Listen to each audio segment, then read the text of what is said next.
शरीर में कष्ट त ईंदा ईंदा, सपना बि सुठा न ईंदव, माइग्रेन जी बीमारी थी वेंदव, शरीर भारी थी वेंदव, सपना सुठा न ईंदव। मतिलबु धीरे धीरे अगरि तव्हांखे कंहिं सम्झायो न त धीरे धीरे सम्झो कि तव्हांजो शरीर जेको आहे उहो हिकु मुर्दे वांगुरु थी वेंदव। त कॾहिं बि दक्षिण जी तरफ़ पेर करे और उत्तर जी तरफ़ मुख करे असांखे न सुम्हणो आहे, है न। और ॿी ॻाल्हि कि कॾहिं बि असांखे दक्षिण द्वार जो जीअं कोई मकान मिले थो या ज़मीन मिले थी त हुनखे बि असां कंहिं योग्य ब्राह्मण सां या कोई वास्तु विशेषज्ञ आहे हुन सां पुछी करे ई ठाहिणो खपे। छो कि दक्षिण द्वार जेको रहंदो आहे उहो राहु और यम जो स्थान रहंदो आहे। त जॾहिं बि कोई बि कमु करिजे त ब्राह्मण को पुछी करे मकान वग़ैरह ठाराइजे। अगरि तव्हांजे घर में अगरि हिन प्रकार जी कोई व्याधियूं अचनि थियूं या हिन प्रकार जा जेके कार्य तव्हां सां गॾु थियनि था त हिकु बार कंहिं सुठे ब्राह्मण खे सॾु कराए करे पंहिंजो घर ॾेखारिजे कि असांजे घर में दुख बीमारियूं त वञनि ई नथियूं, अकाल मृत्यु थी थियनि, बिना वजह जे घर में कलेश था थियनि, बिना वजह जे असांजे घर में मौतूं थी थियनि। पैसो त अचे थो पर पैसो वधीक काॾे थो वञे, डॉक्टरनि जी दवाउनि में, मेडिकलनि में। जेतिरो असां खाधो नथा खायूं उन खां वधीक त असांजे घर में दवाऊं थी अचनि, कंहिंखे घुटननि जा सूर, कंहिंखे पेरनि जा सूर। त कुझु शयूं छा थींदी आहे जेकी घर जो जेको ऊर्जा रहंदी आहे इहा नकारात्मक रहंदी आहे कि असांखे सुम्हण जी व्यवस्था सही न आहे असांजी, या किचन सही जॻह न ठहियलु आहे, या लेट बाथ सही जॻह न ठहियलु आहे। असां ठाराए त छॾियोसीं पर छा पतो उहे सभु शयूं सही व्यवस्थित ठहियलु आहिनि कि न आहिनि। हिकदमि सां असां कोई बि नयो मकान ठाहींदा आहियूं या वठंदा आहियूं हुन समय त तव्हांखे कुझु न मालूम पवंदव। धीरे धीरे इहे शयूं जीअं कैंसर कीअं घर करे वठंदो आहे, धीरे धीरे इहे शयूं तव्हांजियूं वधंदियूं वेंदियूं। त माण्हू छा थींदो आहे, ॿुधिया हूंदव कि अरे यार जॾहिं खां असां हिन घर में आया आहियूं साल जे अंदरि त असांजो सत्यानाश थी वियो आहे। और कॾहिं कॾहिं त घर अहिड़ो लाभदायक थींदो आहे कि माण्हू छा चईंदो आहे कि जॾहिं खां असां हिन घर में आहियूं त असांजो भाॻ लॻियो आहे, है न। मतिलबु राजा को रंक को राजा ठहिण में टाइम न लॻंदो आहे, छो कि उहा ज़मीन बि तव्हांखे उन प्रकार सां मिले। त कॾहिं बि अगरि अहिड़ो हुजेव त हिकु बार तव्हांखे के सुठे उन को ॾेखारे करे ई कार्य करिजे। और असां छो कंदा आहियूं भूमि पूजन, नीव पूजन छो कंदा आहियूं? छो कि असांजी टोटल जेकियूं आहिनि 10 दिशाऊं हूंदियूं आहिनि, पूरब पश्चिम उत्तर दक्षिण त रहंदी आहे। उन सां गॾु 4 कोणा बि रहंदा आहिनि। 4 कोण ॾिठा अथव न, ईशान कोण। भैया ईशान कोण में छा ठाहिणो खपे? उत्तर और पूरब जो जेको कोनो हूंदो आहे, ईशान कोण में छा थियणो खपे? मंदिर थियणो खपे, उते पूजा घर हुजणो खपे।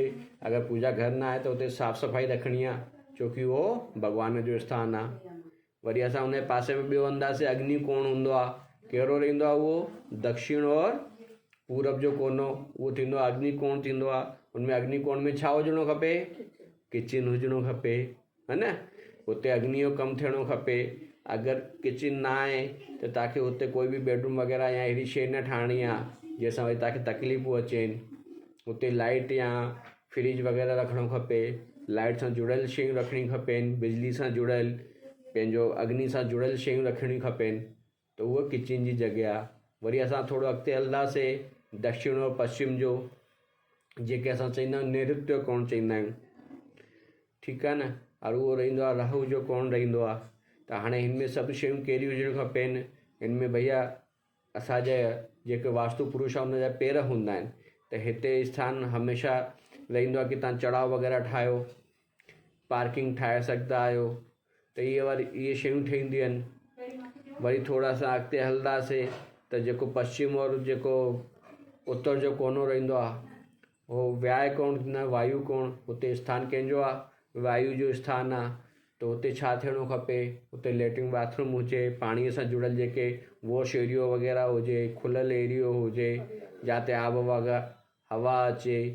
त हुते उहे सभु शयूं ते सभु सिस्टम सां भॻवान असांखे पहिरियों ई हे शयूं ठाहे ॾिनी अथई।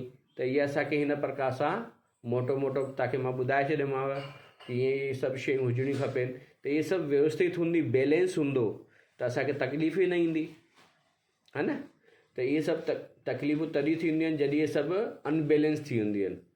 मतिलबु असां किचन जी जॻह ते सनानु रखी छॾियोसीं, सनान जी जॻह किचन रखी छॾियोसीं, जिते भॻवान जो स्थान आहे उते लैट्रिन बाथरूम ठाहे छॾियोसीं, है न, जिते चढ़ाव असांखे खपे असां उते ॿियो कुझु ठाहे छॾियोसीं, त उहो छा थी वियो, अनबैलेंस थी वियो। त उहो जेको हुतां जो वास्तु आहे, जेको हुतां जो ओरा आहे, उहो छा करदो आहे, डिस्टर्ब थी वेंदो आहे। डिस्टर्ब थी वेंदो त हुतां जो जेको मालिक हूंदो आहे, मालिक मतिलबु रहण वारा माण्हू, मेन मालिक ते अटेंड, जेको जंहिंजे नाले रजिस्ट्री हूंदी आहे न, मेन हुतां को शुरूआति करदो आहे। हुनखे तकलीफ़ूं अचणु लॻंदियूं, पेरनि में सूर, घुटननि में सूर, निंड न अचणी, दिमाग़ु ख़राबु थियणो, मतिलबु जेकी शइ ग़लति हूंदी उहे तव्हांखे शरीर में व्याधियूं थींदियूं आहिनि।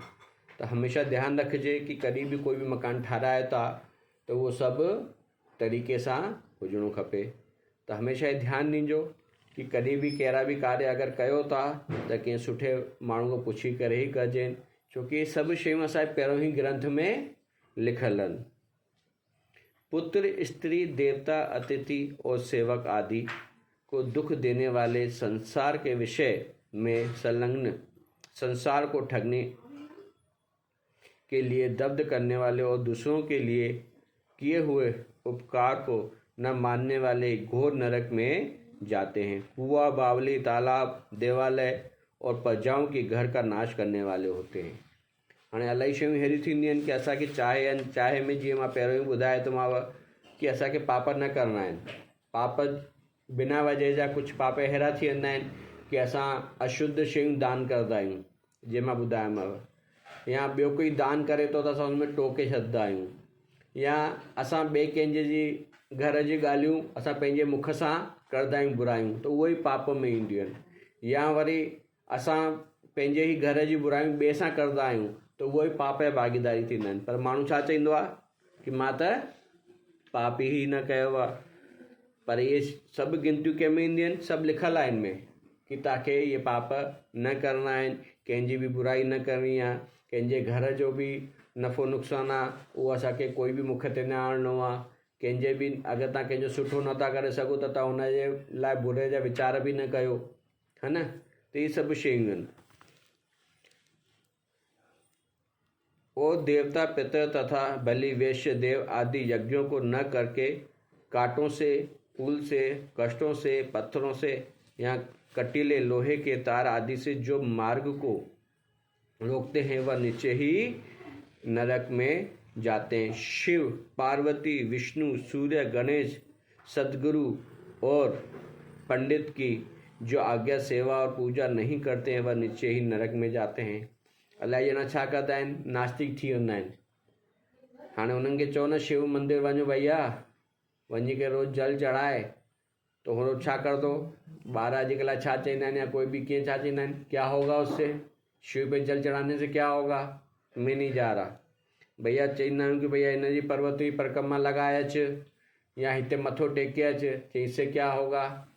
ॿार अॼुकल्ह मञनि नथा, विष्णु जी पूजा नथा करनि, सूर्य जे असां चवंदा आहियूं जल चाढ़ो सुबुह, हाणे राति 2 वॻे ताईं त 3 वॻे ताईं त मोबाइल था हलाइनि, उथनि घणे वॻे था वरी, उहे 1:30 2 वॻे, त कंहिं महिल सूर्य ते जल चढ़ाईंदा। गणेश जी पूजा नथा करनि।